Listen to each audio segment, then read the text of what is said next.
de 30 diplomates étrangers et des représentants d'institutions culturelles, ainsi que des représentants de 33 universités chinoises, des employés, des étudiants boursiers et des doctorants en langue chinoise ont assisté aux portes ouvertes de l'Institut Confucius à Beijing le 8 novembre.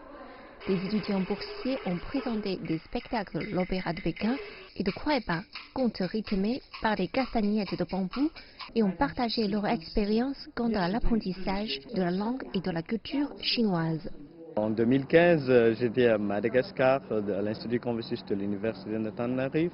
Et après un an, j'ai eu la bourse d'études pour aller en Chine, pour étudier pendant 4 ans. Il y a un grand changement dans ma vie parce qu'en Chine, il y a beaucoup de nouvelles choses comme le Waimai et TGV comme ça. Après mes études, je pense que je vais revenir dans mon propre pays pour apprendre aux jeunes Malagasy la langue chinoise, la langue et culture chinoise.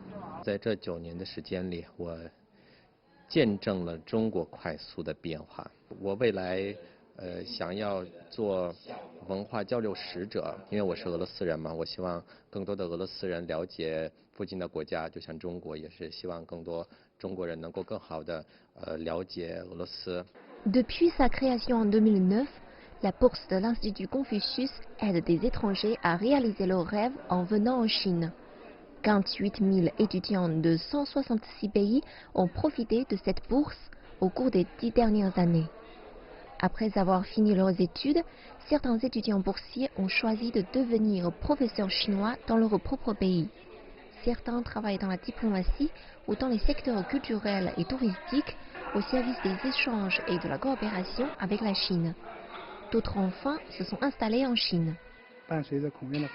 Avec le développement de l'Institut Confucius et pour répondre aux besoins de professeurs chinois à l'étranger, nous continuerons à financer ces étudiants à l'avenir et même élargirons l'ampleur des bourses. Nous invitons les entreprises et les universités à coopérer avec nous. La création des programmes de doctorat en chinois pour former des professeurs de langue chinoise plus qualifiés et perfectionner la qualité de leur enseignement. Le sénateur américain Jacob Anderek de l'État de l'Utah a également assisté à l'événement pour discuter de l'inclusion du HSK dans le programme de certification des langues du secondaire aux États-Unis en coopération avec l'Institut Confucius.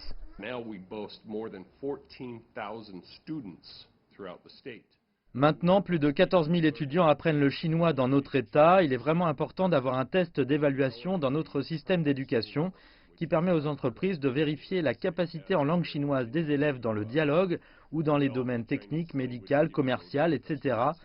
Nous sommes en train de discuter l'introduction de l'examen HSK, le test d'évaluation de la langue chinoise. Depuis sa création en 2004, l'Institut Confucius a fourni aux étrangers des services d'apprentissage de la langue chinoise et d'expériences culturelles chinoises. Depuis septembre de cette année, les instituts Confucius de plus de 150 pays ont organisé des journées portes ouvertes pour que les habitants locaux puissent découvrir les charmes de la langue et de la culture chinoise.